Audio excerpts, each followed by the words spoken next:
Sally's really nice to work with as an author because she's got very clear ideas, but she's also very aware that producing the illustrations isn't her job.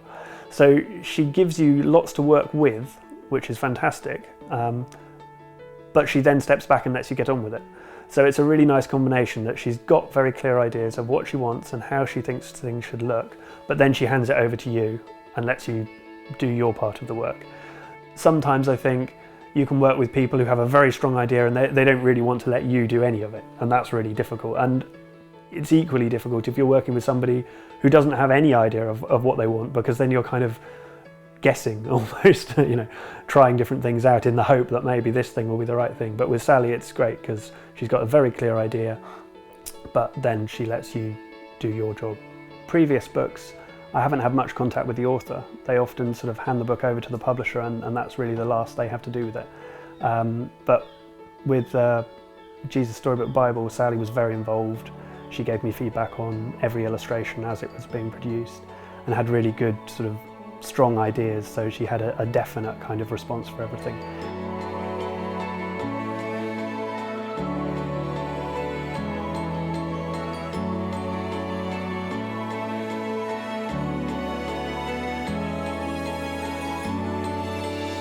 There were 180 illustrations, I think.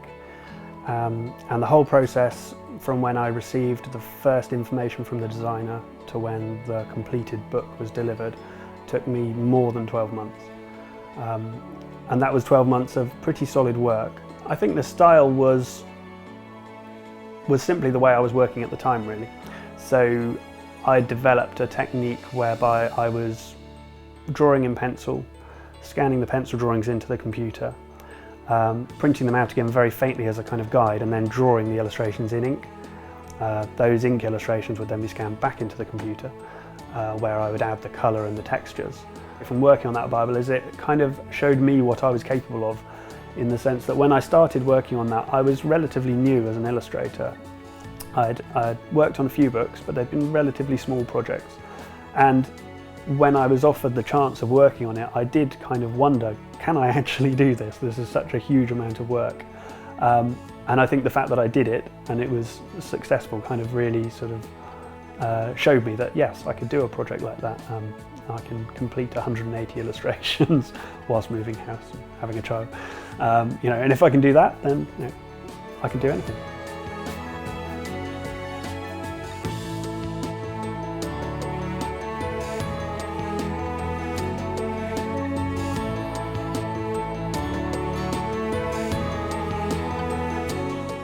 I think one of the most challenging illustrations in the Bible was the Tower of Babel, which, if you think about it, in my illustrations it's a tower that decreases in size as it goes upwards.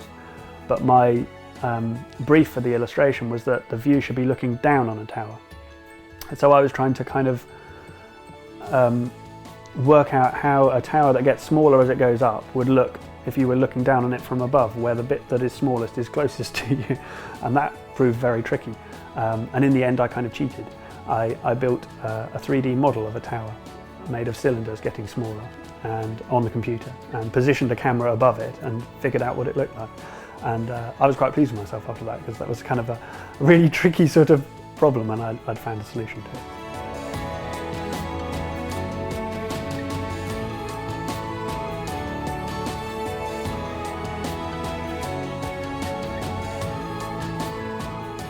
I hope that people remember the illustrations, because when I think back to when I was a child, I have really vivid memories of illustrations from books, and they obviously really kind of seeped into my subconscious. And so I guess I hope that that years from now children will kind of have fond memories of the illustrations in the books that I've done.